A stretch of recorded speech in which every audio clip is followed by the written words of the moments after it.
Im November 2020 habe ich meine Großtante Ursula und meinen Großonkel Achim angerufen, um mit ihnen über ihre Erlebnisse im Zweiten Weltkrieg und in der Nachkriegszeit zu sprechen. Er wurde 1940 geboren, sie 1941. Ursula ist die Tochter von Else und Hermann. Else und Hermann hatten 7 Kinder. Ein weiteres davon war Ruth, meine Großmutter mütterlicherseits.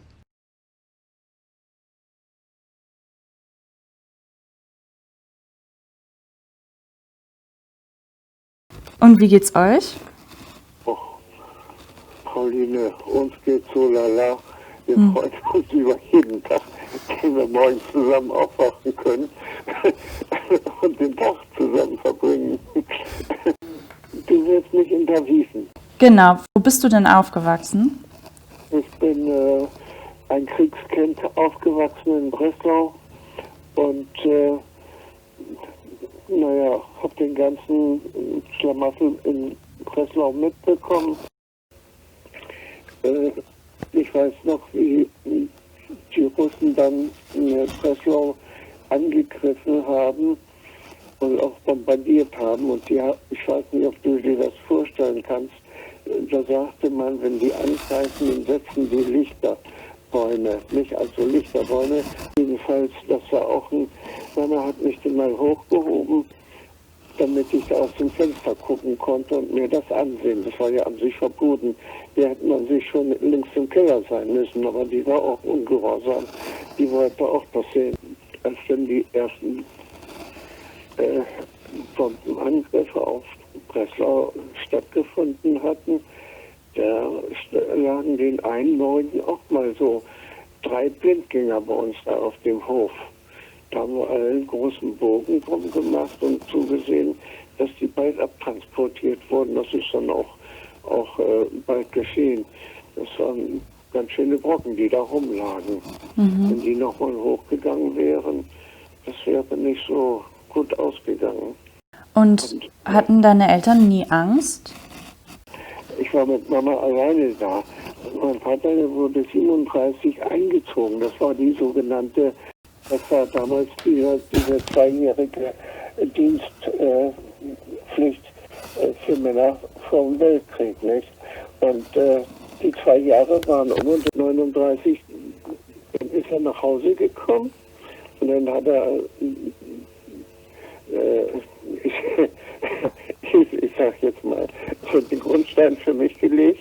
Und dann ist er wieder abgehauen. Und den einen Tag auch, das muss 45 im Sommer gewesen sein. Das war jedenfalls ganz, ganz heiß. Und wie das richtig zusammenhängt, Pauline, das kann ich dir nicht sagen. Jedenfalls wurde da ein Untergrundkämpfer oder was weiß ich, jedenfalls ein Pole oder so ein Russe. Polen waren ja inzwischen auch da gewesen, eingebürgert worden. Der wurde erschossen und irgendwas war mit dem gewesen, ob sie die Identität noch nicht richtig festgestellt hatten. Jedenfalls an diesem heißen Sommertag musste Mama dann auch los und diesen Toten wieder mit ausbuddeln. Und sie hat mich mitgenommen und ich war da nicht direkt am Grab, ich war ungefähr so 10 Meter entfernt. Die hat mich dann so auf einem Rasenstück abgelegt oder mich abgesetzt und gesagt, da bleibst du sitzen. Und dann haben die da diesen schon verwesten Körper oder teilverwesten Körper ausgegraben und zur Obduktion wieder freigemacht. Ne? Als der Russe schon ganz nah am Restaurant kam, dann gab es ja diese Gauleiter und die haben dann die Bevölkerung dazu verdonnert, bis zum letzten Mann, keiner verlässt Breslau, bis zum letzten Mann da schuften und verteidigen und was weiß ich alles, was da proklamiert wurde. Und dieser Gauleiter, als es dann ganz brenzlig wurde, dann ist er als erster geflüchtet. Und zwar mit dem letzten Flugzeug, was von Breslau starten konnte. In der Innenstadt haben sie die Tauentzienstraße die wurde ja hauptsächlich bombardiert, das war so ziemlich City. Da mussten dann die Frauen die Trümmer beiseite räumen und da wurde dann ein Rollfeld angelegt für diese Herren, dass sie flüchten konnten. Ne? Extra für so ein paar Ganoven. Also das erste Mal sind wir im Dezember, November oder Dezember, das weiß ich nicht mehr so genau, sind wir geflüchtet. Das sind wir, wie weit weiß ich nicht, wie weit man zu Fuß an einem Tag kommen kann, wenn da schon Schnee liegt.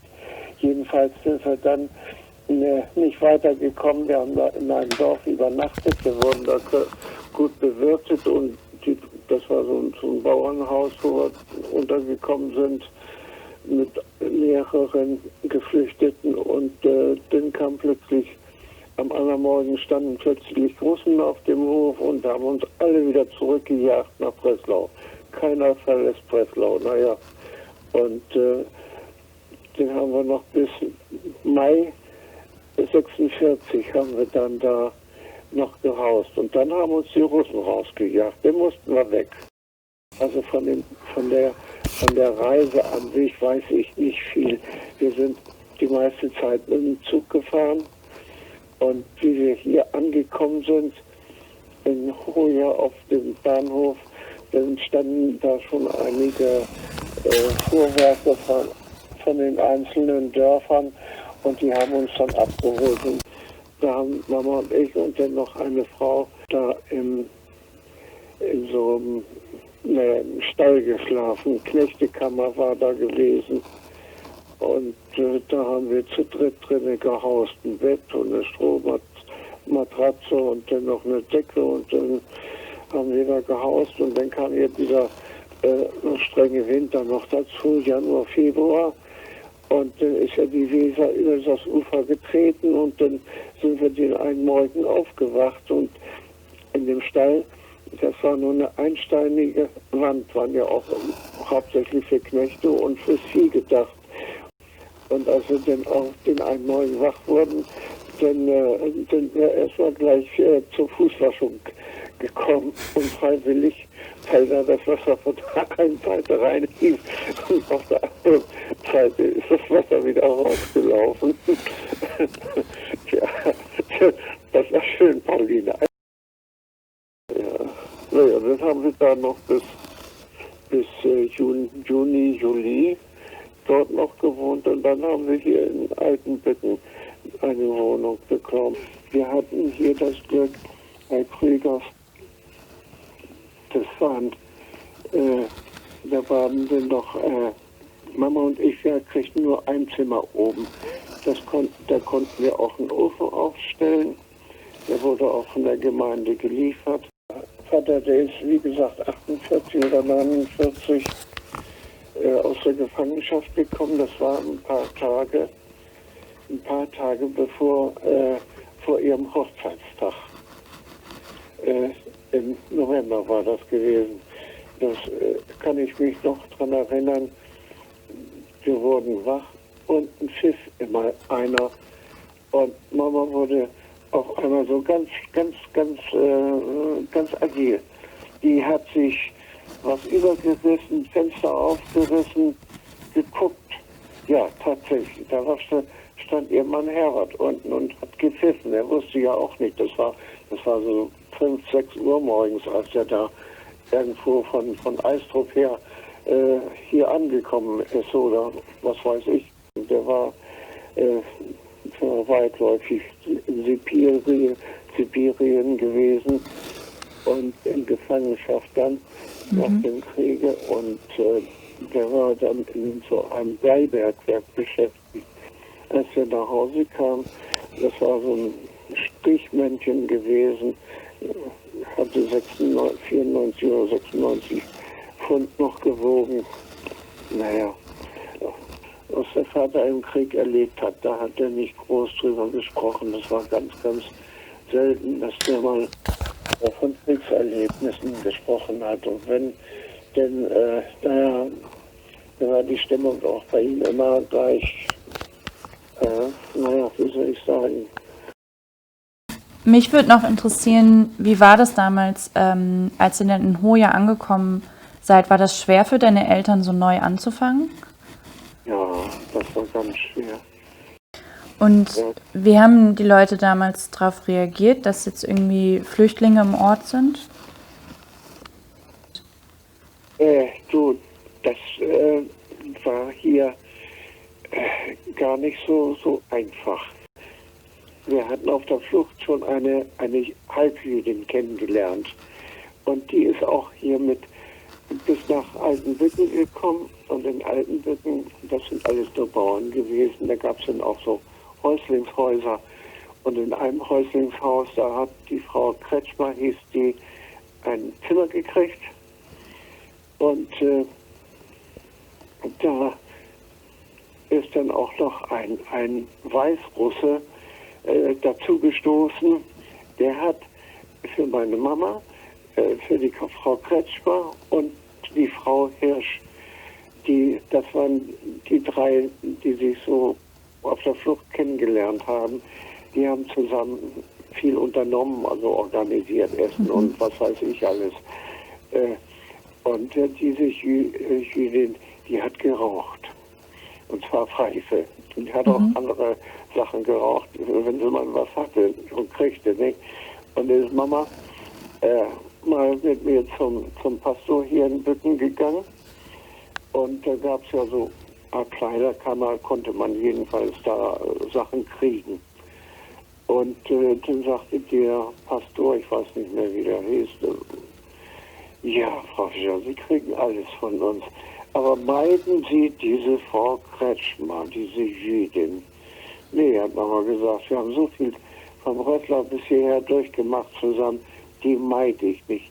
Ja, tut's mir leid, den können Sie nicht bekommen. Ja, das war eine christliche Einstellung, ne? Wir wurden als Rucksackpolen beschimpft oder Polacken.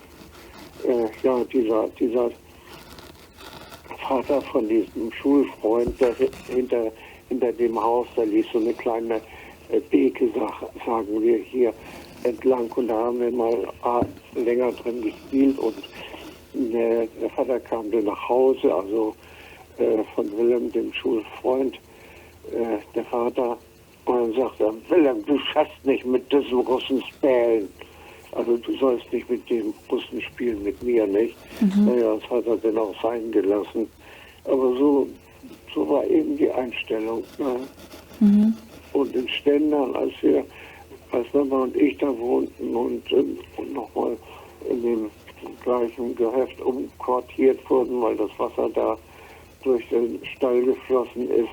Also viele haben immer gesagt, der Bauer, der wäre großkotzig gewesen. Aber aus meiner Sicht, ich kann das so nicht stehen lassen. Der hat, ich weiß nicht, da waren 7 oder 8 Leute da, die alle bei dem untergekrochen sind. Jeder hat er hat Wohnung gehabt. Und er hat für jeden Tag pro Kopf, ich weiß es nicht, aber zumindest pro Kopf einen halben Liter Milch hat jeder bekommen. Jeder hat Kartoffeln bekommen.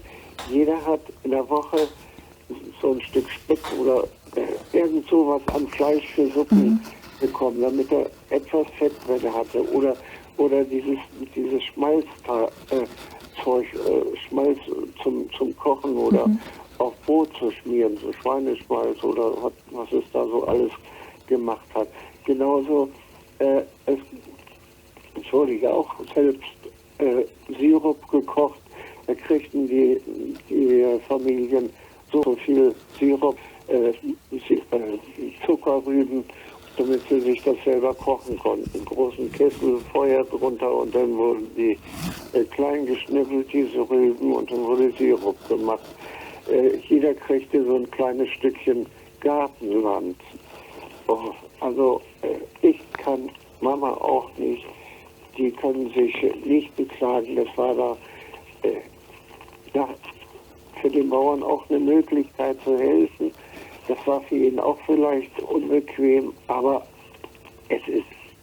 der hat das gemacht und der hat sich meines Erachtens, soweit ich das beurteilen kann, aus heutiger Sicht vorbildlich verhalten. Ja?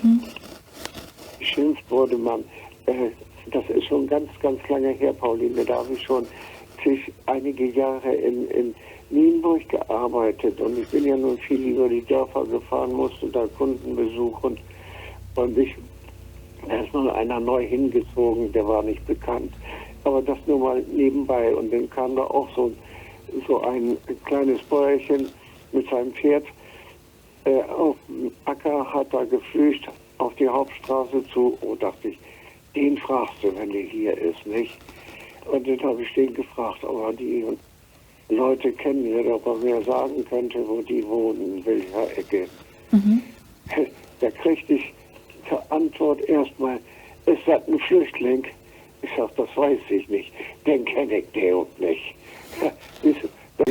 Das war ungefähr 15, 20 Jahre nach Kriegsende.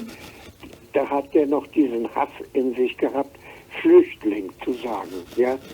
Also das ist so was Deprimierendes gewesen, was ich da habe ich lange drauf rumgekaut, dass man 20 Jahre doch so einen Hass haben kann auf Leute, die ihre Heimat verloren haben.